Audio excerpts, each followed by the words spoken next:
This Santali folktale is more than just a love story. Beginning with a promise made before two children are even born, the tale follows two lovers as they flee into unfamiliar lands, facing trials that test their courage, loyalty, and fate. The story also offers interesting glimpses into Santal society itself. We see formal rulers and merchants, yet social boundaries do not appear entirely rigid. The tale also features the educational system of the Santals, with young boys and girls studying in organized community learning spaces.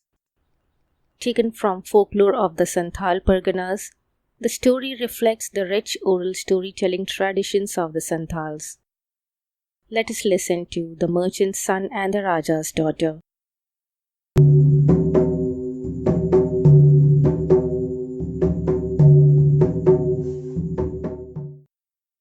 Once a merchant's wife and a Raja's wife were both with child, and one day, as they baked together, they fell into conversation, and they agreed that if they both bore daughters, then the girls should be flower friends, while if one had a son and one a daughter, then the children should marry. And they committed the agreement to writing. A month or two later, the Raja's wife bore a daughter, and the merchant's wife a son. When the children grew up a bit, they were sent to school, and as they were both very intelligent, they soon learned to read and write. At the school, the boys used to be taught in an upstairs room and the girls on the ground floor. One day, the boy wrote out a copy of the agreement which their mothers had made and threw it down to the girl who was below. She read it, and from that day, they began to correspond with each other. Love soon followed, and they decided to elope. They fixed a day and they arranged that the boy should wait for the girl under a turu tree outside the town. When the evening came, the girl made haste to cook her parents' supper, and then, when they went to bed, she had as usual to soothe them to sleep by rubbing their limbs. All this took a long time, and the merchant's son soon got tired of waiting. So he sang to the tree, be witness for me through tree, when the Raja's daughter comes." And so singing, he tied his horse to the roots of the tree and himself climbed up into the branches.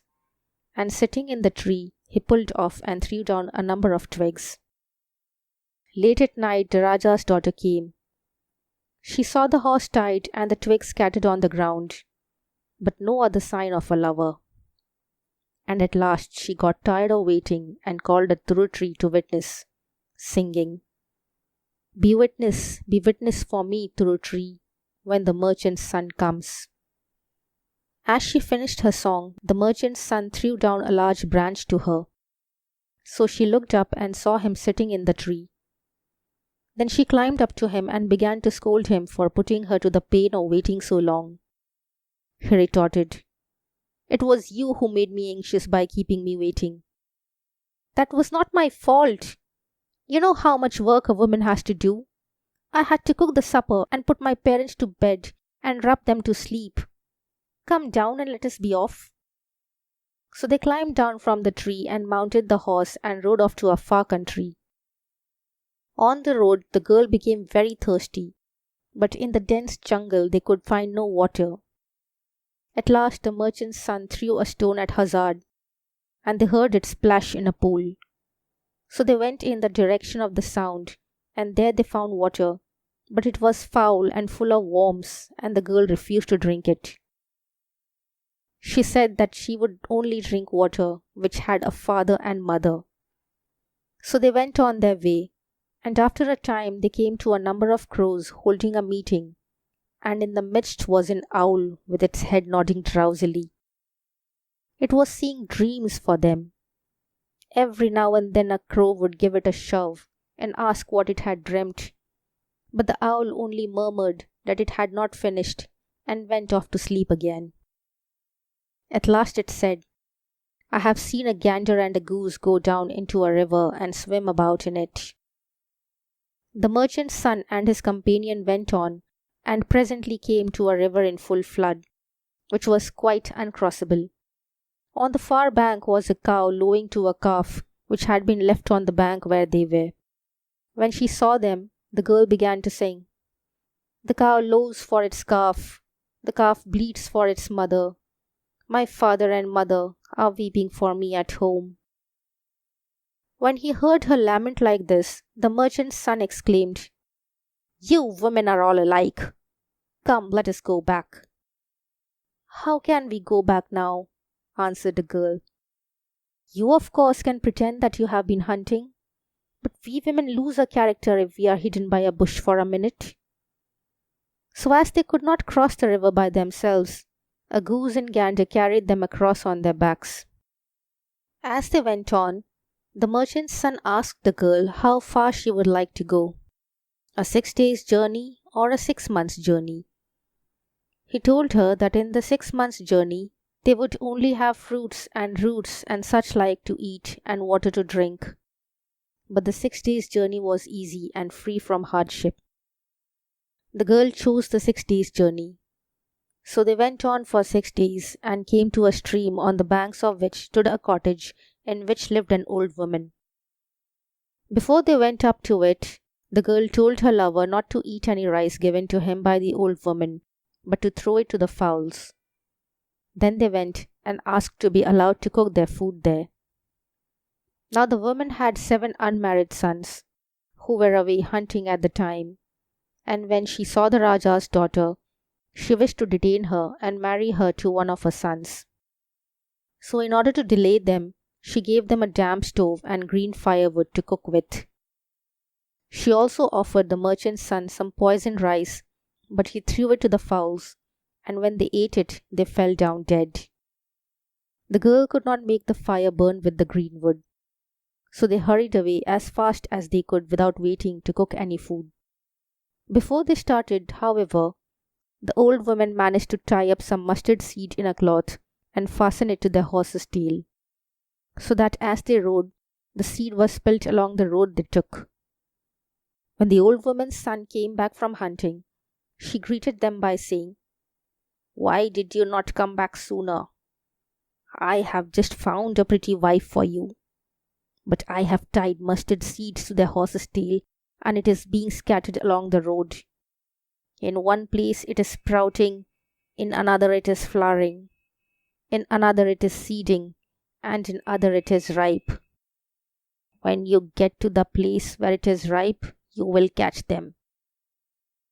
So the 7 brothers pursued the 2 lovers and caught them up, but the merchant's son cut down 6 of them with his sword. The 7th, however, hid under the horse's belly and begged for mercy and offered to serve them as groom to their horse. This man's name was Dama Gurguria. They spared his life, and he followed them running behind the horse. But he watched his opportunity and caught the merchant's son unawares and killed him with his sword. Then he told the girl that she belonged to him, and she admitted it and asked that she might ride behind him on the horse. So Dama Gurguria mounted and took her up behind him and turned homewards. He could not see what the girl was doing, and they had not gone far when she drew his sword and killed him with it. Then she rode back to where the body of her lover lay and began to weep over it. As she sat there, a man in shining white cloth appeared and asked what was the matter. She told him Dama Gurguria had killed her lover. Then he bade her stop crying and go and wet a gamcha he gave her, and come straight back with it without looking behind her, and then pick a miral twig and beat the corpse with it.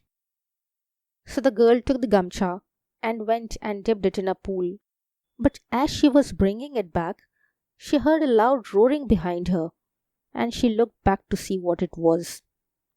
So the stranger sent her back again to the pool, and this time she did not look round, though she heard the same roaring. Then the stranger told her to join the severed head to the body and cover it with the wet gamcha, and then after waiting a little, to beat the body with the miral twig. So saying, he disappeared.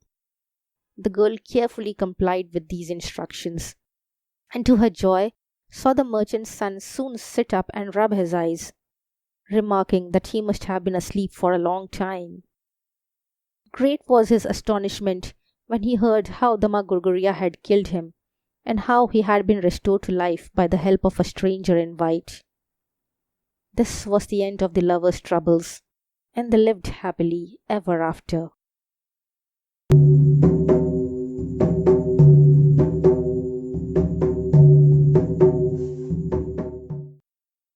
Beneath its adventure and fantasy, the story reflects themes familiar across many traditional societies: love, honor, loyalty, danger, and the uncertain journey into adulthood. I hope you enjoyed this story and these little glimpses into the world from which it emerged. Thank you for listening.